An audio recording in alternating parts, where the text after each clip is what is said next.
Good afternoon, dear students. You are talking to Dr. M Chauke, the lecturer responsible for MEDSN2B, learning support in an inclusive education settings. Today, our lesson is going to be centered around the theme, what is a research proposal? A research proposal is what you want to achieve in your study. It should outline aims of the study and gives an indication of how you will conduct the proposed research. It should therefore make a positive and first impression about your potential to become a good scholar. A well-written research proposal is a half work for a dissertation. In other words, if your research proposal is well written and approved, it is half work of your dissertation because you are a master's student.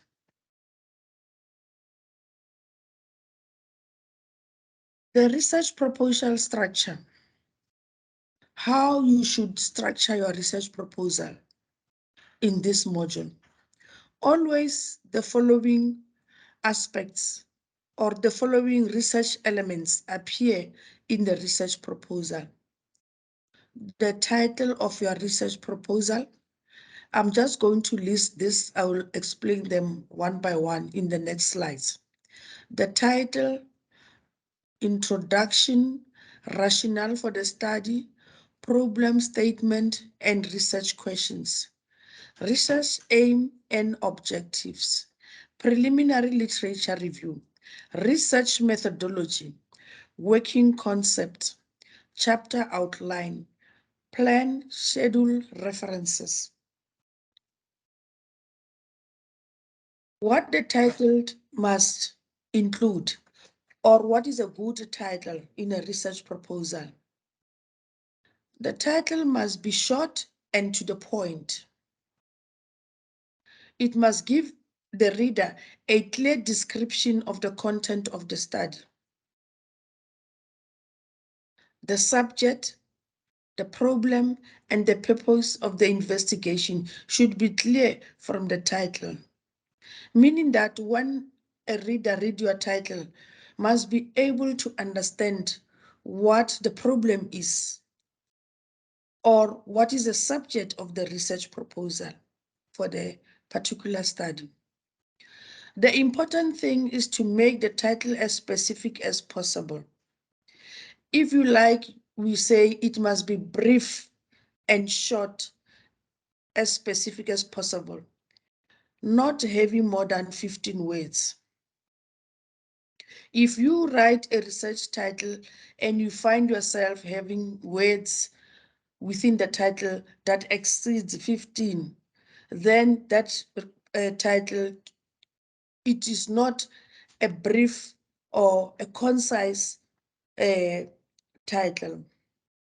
Do not add unnecessary words such as an investigation to, or exploring to, or what is.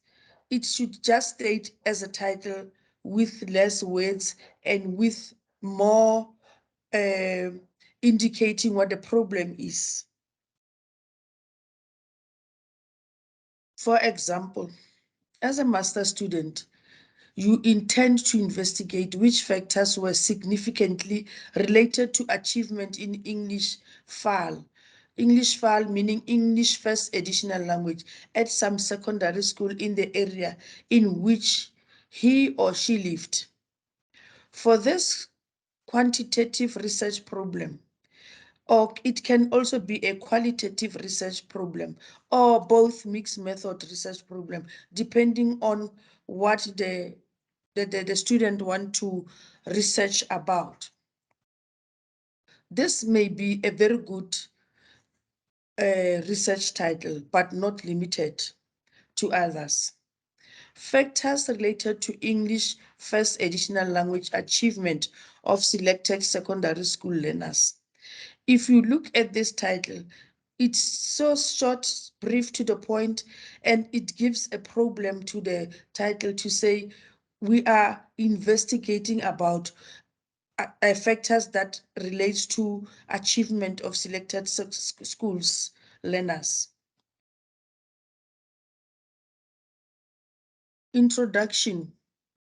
How the introduction should look like, or how should one write an introduction? It should first appeal to the reader. That is the first move. It should be eye-catching for the reader. It should make the researcher intentions clear from the start. The researcher's intention must be clear from the beginning in the introduction and the background. The purpose of this study is to, if we love to start like that, or this study intend to, or in this proposed study, this is what will happen. In the background, also, one should identify issues, gaps, problem from the existing literature, meaning that once you are sparked to do a research study, obviously there are gaps that one has identified, or there are gaps that one wants to read further and understand what the problem is all about. For instance, you describe your personal involvement in the problem. Provide the reader with a brief background of the problem. What will enable him or her to understand the problem you intend to research? Indicate why it is important to investigate this problem. While you are investigating, you substantiate what you are saying by referring to various sources, various to journal articles, or various to sources as books, chapters, etc. A preliminary research of literature on the problem will help you to formulate a research question or a problem statement, meaning that whenever you do a background, you should have conducted a preliminary research, that which will assist you to understand how to navigate your research introduction and also your research background. The motivation or the rationale. When we conduct research, there should be a reason. Why is this research being conducted? Why? Why do you want to do this topic? Why is your study important? How will your research contribute to the body of knowledge that constitutes your field of study? Of course, one professor said, that was Professor Gumbo, the motivation, it is the GPS of what should be researched. If you want to research, you need to have a way of doing it. And this will come out in your rationale. This will come out in your motivation when you are asking the whys. Why this study is important? Why do I do this topic? Why and how will this research contribute to the body of knowledge? We continue with the motivation or the rationale of the study. It is the justification of that study. You justify, as a student, you justify the motivation, you justify the reason why you are doing this study. It often explains the specific groups of people that will benefit from the research and how the specific study fits within the developing body of knowledge. Think about the impact that your study will make, not only the scientific community, but also on the general public and the environment. In other words, the study should be significant to the body of knowledge, yes, and also to the general public and the environment in which this study is based. Question about rationale. When you start to write your rationale, this is just an example. Based on what is already known in the literature, does your study have logical reasoning and therefore important to conduct? If your study is well conducted and yield good results or yield good quality results, how will the result contribute to the body of knowledge or to the knowledge that is already known? And also, how will this add to the reality of to the application of reality? Problem statement.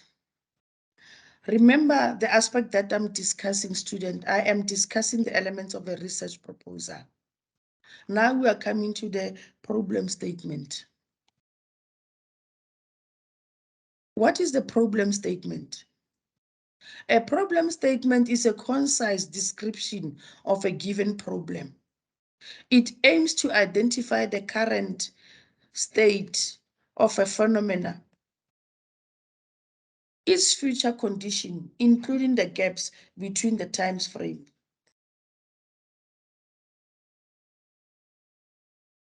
The problem statement as one element of the research problem.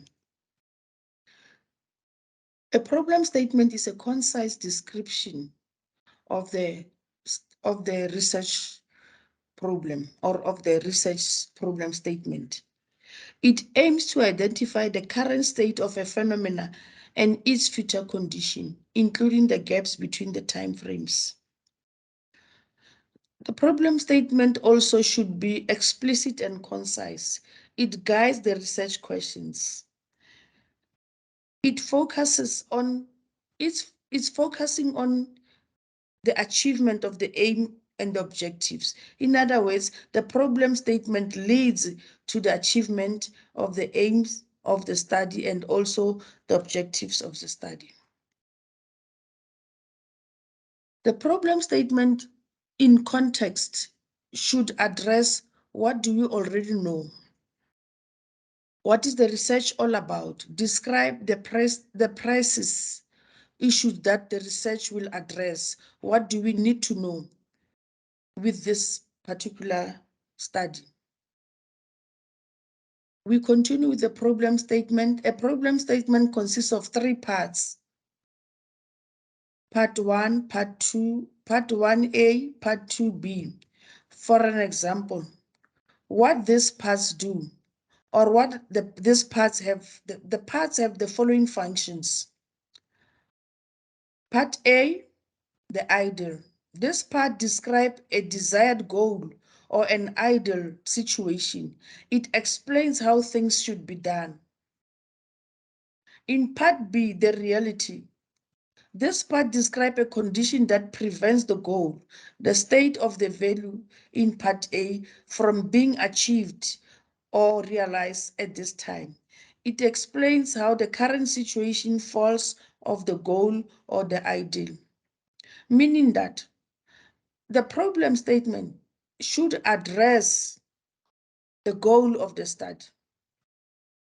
It should also explain or describe the conditions of the goal, the state or the value in Part A from being achieved. Part C, the consequences this part identified. You propose to improve the current situation and move it closer to the goal or to the ideal. What this means, it simply means in the problem statement, you need to make sure that you identify what the problem is. And by identifying the problem, then you proposed to improve the current situation and to move it closer to the goal of the ideal, meaning that in your research, you propose to improve the current situation and move closer to the goal or to the ideal aim of the study. The next aspect will be the theoretical framework. What is the theoretical framework? The theoretical framework is a guiding framework for research that ensures coherence, establishes boundaries for the study. It is a collection of interrelated concepts which determine what will be measured exactly. It also provides a structure that identifies and describes major elements, variables, or constructs in a research project. It is a system of concepts, assumptions, expectations, beliefs, theories that inform the research. It facilitates a well-developed and coherent explanation for an event. In simpler terms, the theoretical framework, it is the lens which the study is based on. When the reader reads the study, and when the reader reads the theoretical framework, they should somehow or always the theoretical framework should assist the reader to understand the study itself.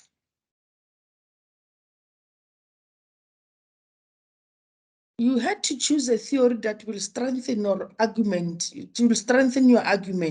and you had to cite the claims of the other writers.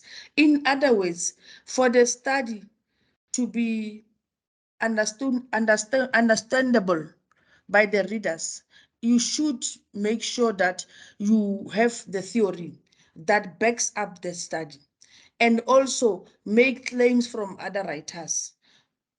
You could have involved more than one theory here, such as social cognitive learning theory, critical disability theory, and cognitive theory. In other words, you can use one or two theories in one study, for as long as the theories support the study, for as long as the theories are in line with the elements of the study, in line with the objectives of the study, in line with the title of the study, and also having to give the reader a better understanding or an in-depth understanding of the study. The next elements on the research proposal are research questions. What makes a good research question? A good research question, it is interesting. You can answer it, meaning that it is measurable. You can answer it. You can understand it. It is interesting. It is ethical. It has all these elements. It is feasible, timely, relevant, concise, and simple. In other words, for a research question to be good, these are the aspects that it has to have. It must be visible. It must be concise. It must be simple. It must be brief to the point. We have 4 types of research questions can be distinguished, but these are not the list. These are the ones that one can use in this module. Your research question should be informed by what is the situation? What is going on here? What happens when? What is related to what? Meaning that a research question must always answer questions such as what happened? What is related to what? What is the situation here? The research question can be theoretical or focus on a particular population or be site specific, meaning that a research question can focus to a particular site. For an example, it can focus to a school. It can also focus to a particular population. For an example, if one is researching about school learners, then that is the population. What will be the site? The site will be the school.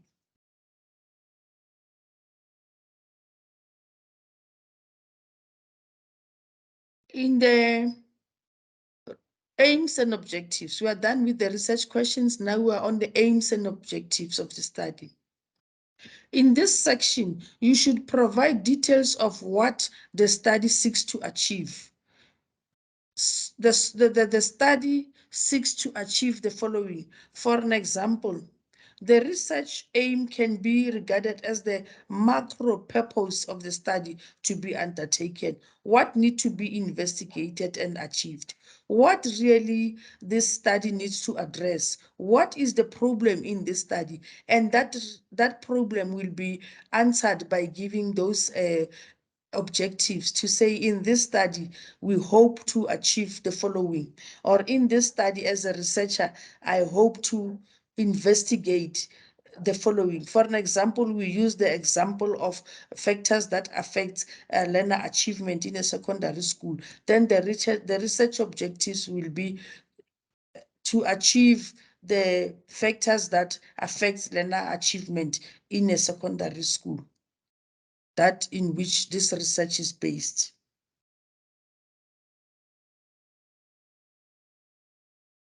If your study is predominantly quantitative, then you need to suggest what the hypotheses are. Or if your study is qualitative, more exploratory and descriptive, you will formulate the aims and objectives. It depends on which approach are you using. If you use a quantitative approach, then you will be working with the hypothesis. If you use the qualitative approach, then you will be more on the exploratory and descriptive. You will formulate aims and objectives, meaning that in the qualitative, you will be more on understanding the objectives of the study. The section on the aims and the research objectives should be approximately half a page in length. This is just a guide. It depends on your study. Half a page, 1 page, that will be sufficient enough, as long as there is good quality aims that are set for the study, or good quality aims and objectives that are set for the study. And remember, the objectives and the aims of the study, they should always be in line with the topic, with the title, with the introduction, meaning that there should be a golden thread from the title up to the end of the research proposal. This is what I've been explaining. The aims should be related to the title, to the problem statement, and the research questions. There should be that river flow of understanding of ideas, or there should be a golden thread in your writing from the title to the aims to the objectives.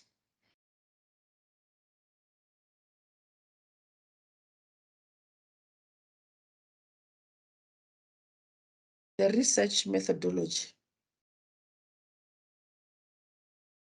The title is factors that relates to the secondary learner achievement. The methodology is described by the title. The methodology used is determined by the title of the study. The researcher once writes the research proposal.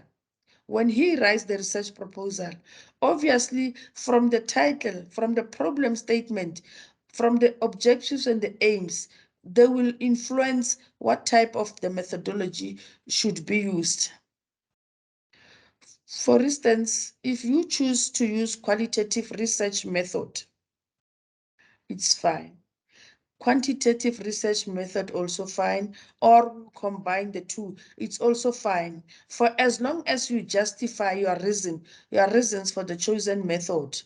For instance, if you choose qualitative research method, obviously it deals with words, understanding of words, understanding of action, reaction of the participant, or words, understanding of the sources and how best they explain to your title. Then the quantitative as well, use numbers and statistics. Then you can also combine the two and use mixed method, as long as there is a reason for choosing those method, and the method should also align to the problem statement, to the objectives, to the research questions. This is just an explanation or a graph that shows that in quantitative methods, we use numbers, we use statistics, we use graph to explain the findings or the results.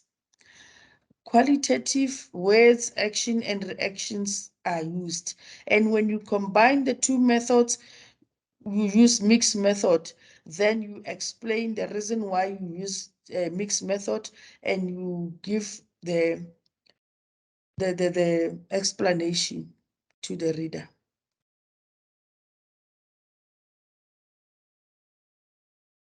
For instance, the quantitative, it posits numbers,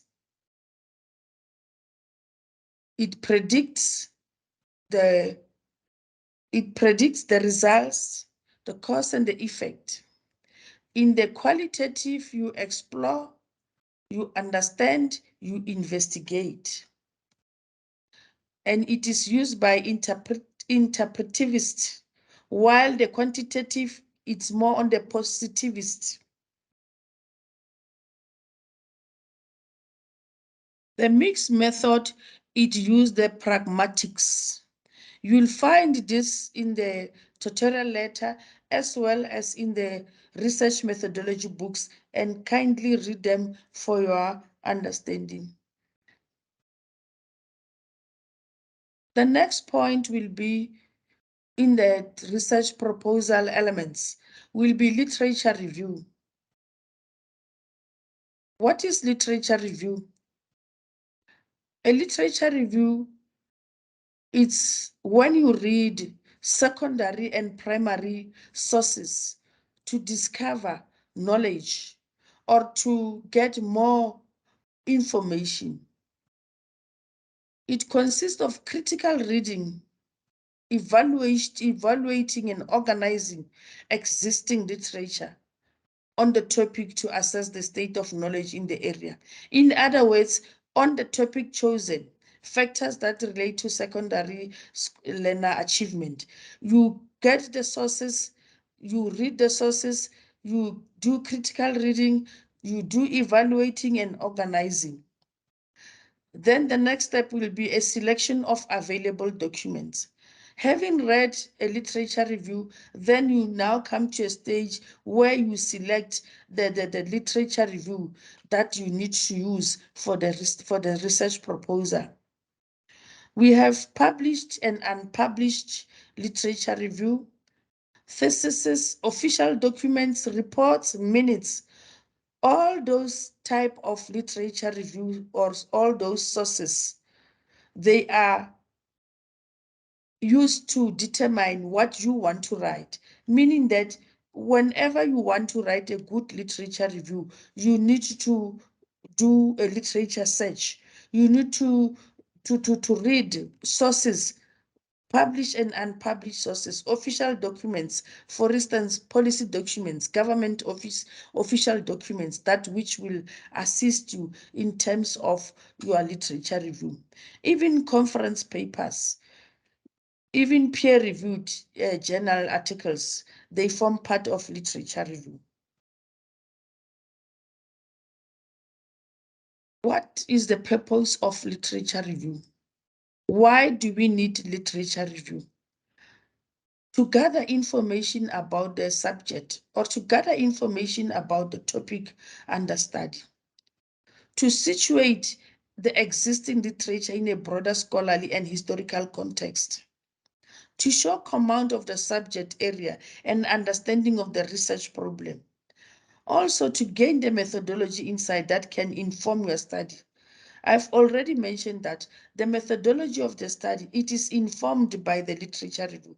It is informed by the title itself, because once you have the title and you start searching the documents or the sources, then those sources, having read them, you'll be guided on how to choose a good method or the methodology for the study. Another purpose of literature review is to critique the available literature. The theory, the research claims, research design, and methods.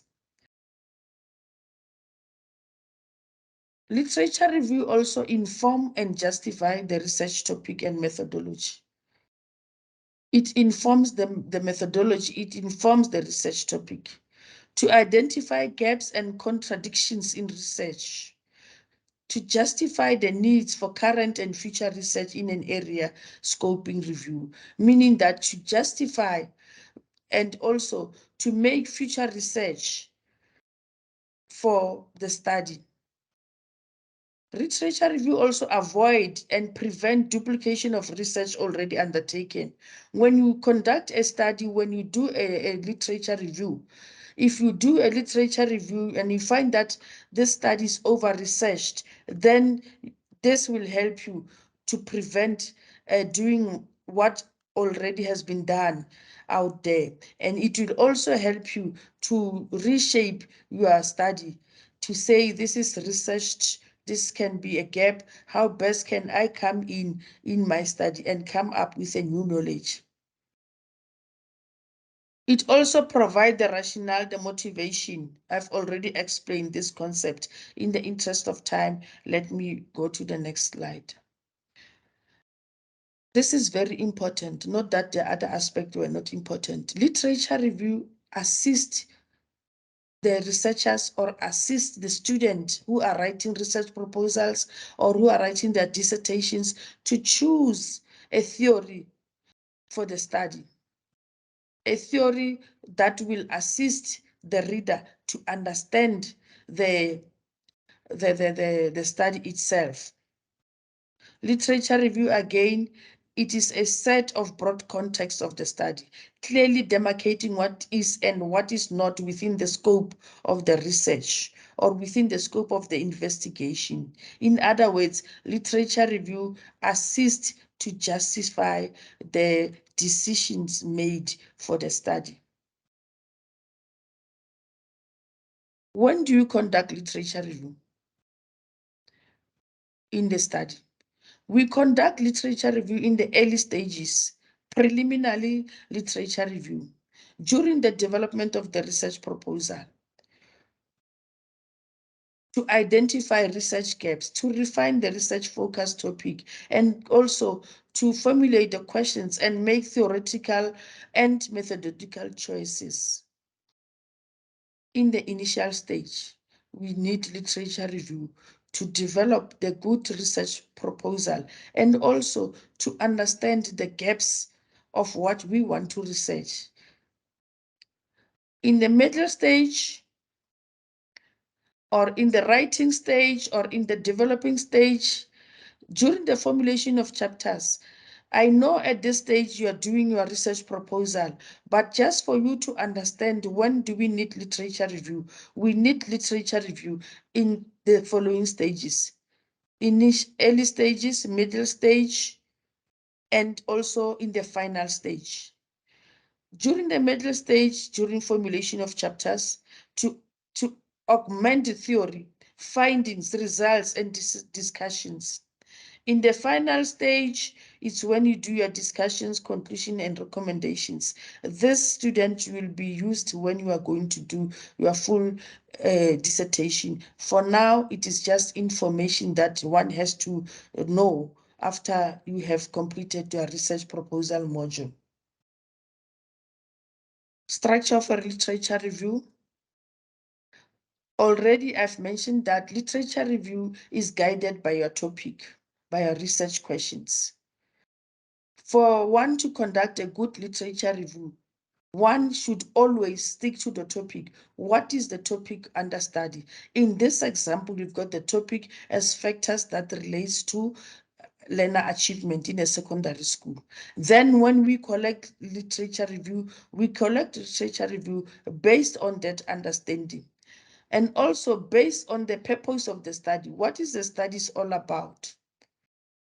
Then we've got chronological literature review, or we call it historical, semantical, key themes, ideationally, logical by development of ideas, purposeful, methodological. A literature review can be based on empirical, on primary research. It can also be based on theories, on theoretical review, research methods, methods that are to be reviewed, concept or conceptual review. These are the structure of a literature review. Requirements of a literature review, very, very important, my dear students. A literature review must be current, meaning that sources that are used in answering the question or in answering the research question, they should be current. They should be up to date. You find that in one study that one has to read, that the research is conducted in 2022, but you still find the books that are in 1976. Okay, if that is a seminal source, then it can be used. But we believe that the research should be current, should address the recent challenges. It should also be relevant, meaning that the research should be contextually and globally. It should be nationally and international. It should look across the entire globe. It should be detailed, not scant and lacking in references. Focused, relating directly to the study. It should be focused, it should be logical, and there should also be a balanced, justified arguments, fair criticism. Criticism should be done fairly in a professional manner, reflective of the author. Also, in that literature review, you should also reflect to what you are saying in terms of the summaries and the arguments, meaning that having conducted literature review, if you say according to so and so whatever year, then you should also say, this is my view, I add, or I agree, or I disagree. That is what you call self-reflection on the topic under study. These are just the stages of conducting a literature review. You search the sources in the library. Having searched the sources, you do the sorting, reading of the sources. As we read, we make notes. Then from there, writing the review. Meaning that this will help you not to rewrite the information from the sources. If you search and you sort them according to whatever you need, and you read them and you make your notes, then from there, you'll be able to write whatever that one has to write in the research proposal. Searching for information. This is a library work. I believe we all attended the library. If not so, let's continue to attend the library, then we'll be assisted. We search by keywords, topic, research, question, problems, or we identify a similar or related words and synonyms. Let me not dwell much on this slide, but this is what one has to do in order to write a good literature review, and also to use sources that are current and sources that are relevant to the study. Again, this is the library catalog are there that will guide you to search for your literature review. Also, digital library, electronics, you've got e-reserves books and recommended books that you can use to write the research proposal. We also have primary sources, which are the original sources or the original reports, journal articles or theses and dissertation. Secondary are indirect opinions that draw from or refer primary sources. For example, if you read a source that and you find in that source say so and so mentioned this, then those reflects the secondary sources. Stages of literature review, summary, briefly state the argument and main points. Then you summarize. Analysis, When you analyze, you closely examine the elements of the structure of the research and interpret through the lens of the field. You synthesize, combine ideas in order to form an integrated theory or system through critical evaluation. Then when you evaluate, you assess the research through the criteria you choose, state and explain, support your evaluation with research. Emphasis your own interpretation. Always, dear student, when you write, you need to hear your voice. You need to give your own interpretation or your own understanding of the phenomena, how you view it or how you see it from other authors. This is the main types of literature. We have traditional narratives. We have systematic. The two literatures types, we will read them. For an example, let us look at the systematic. You ordered and the methodological has aims, objectives, and purpose. You define research question. You design the plan. Research, search for literature, apply exclusions, inclusion, define key terms, criteria, apply quality assessment screening.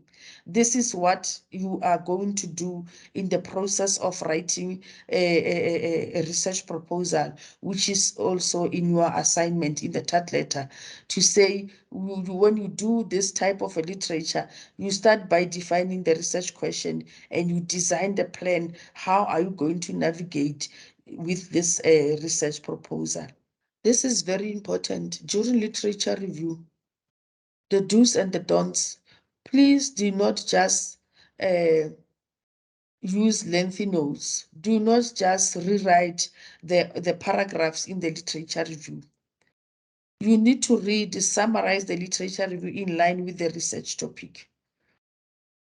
You need to make sure that you do proper acknowledgement of the sources. You draw on current relevant sources. I've already mentioned this. Add depth to your review by having your own small commentary to guide and increase readers' interest. Meaning that when you do a good literature review, whenever you read and you summarize and you write, at the end, you also need to add your own voice. You give your depth to your view. What do you see? What is your comment, or what is your, how do you view this literature review? We normally call it, we need to hear a student voice. Use headings and subheadings. Of course, when you write a proposal, there will be a place where you will need to have headings and subheadings. We need to understand now that this is the main heading, this is the subheading. And finally, summarize several points within the review. Literature review is all about reading and summarizing the points, and having to read and summarize the points. Now you come to a stage where you now put down a pen and a paper, or where you now take your laptop and write the research proposal.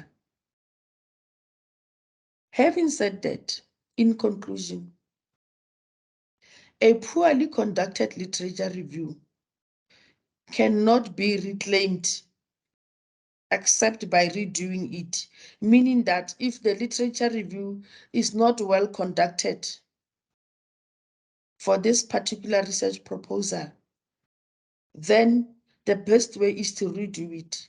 In other words, if the title of the research proposal, the problem statement, the objectives and the aims do not align with the topic, the literature review somehow is going to be compromised. No research can be properly conducted without a thorough, in-depth literature review. This is very important. All our research is built on previous research done by others. No research can be so unique that we can say there is no related literature review. This simply means, as a researcher, when you start doing your research proposal, literature review is very important. At the beginning, during the research, also at the end, so that you should be able to write in line with what other scholars have said. And once you write what other scholars have said, also you zoom in with your own view, with your own understanding of the phenomena under study. These are some of the references that I used to prepare this presentation. If you love to read, these are some of the references, but not all of them. I've selected a few so that I should be able to assist you as a student to know which research methodology book you can read at this stage. And these are not prescriptive, they are just recommended for your services or for your help or for your support. Da cancer, ke a leboga. Thank you.